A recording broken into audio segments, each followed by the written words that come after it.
Think about it like this. The government has not passed 12 individual spending bills since the 90s.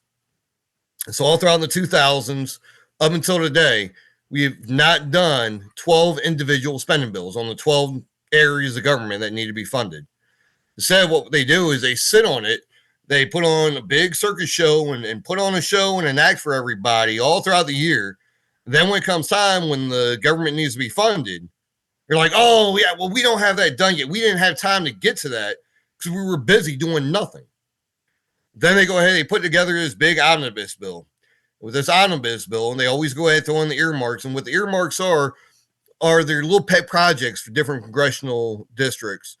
So I know in 24, they had in there, I think it was like $3.3 million for Michelle Obama hiking trail, $3 million for an LGBTQ museum in New York City, $2 million for a Great Blacks and Wax Museum in Baltimore City. And actually, let me go back in my notes. I can talk about some of the other ones. $1.2 million for LGBTQIA plus Pride Centers. $1.2 million for supportive services for DACA recipients at San Diego Community College. $477,000 for Equity Institute in Rhode Island to teach anti-racist virtual labs to teachers. $1 million is Zara's House in Ohio, a co-working and community space for women and gender-expansive people of color. It was $3 million for the American LGBTQ Museum in New York City.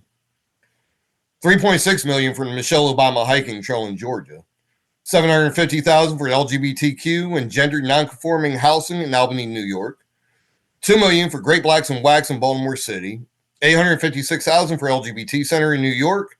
$750,000 for Transland Coalition to provide workforce development programs and supportive services for transgender and gender nonconforming and intersex immigrant women in Los Angeles. $2 million for MLK Labor in Washington, an affiliate of the AFL-CIO that expelled Seattle police officers from union ranks. $956,000 for the Equity Incubator at the universities at Shady Groves in Maryland. $791,000 for equitable energy reliance and EV infrastructure in Sonoma, California. So total for, and I'm sorry, it wasn't 24, it was 23. But in 23, there was $15 billion spent on the earmarks.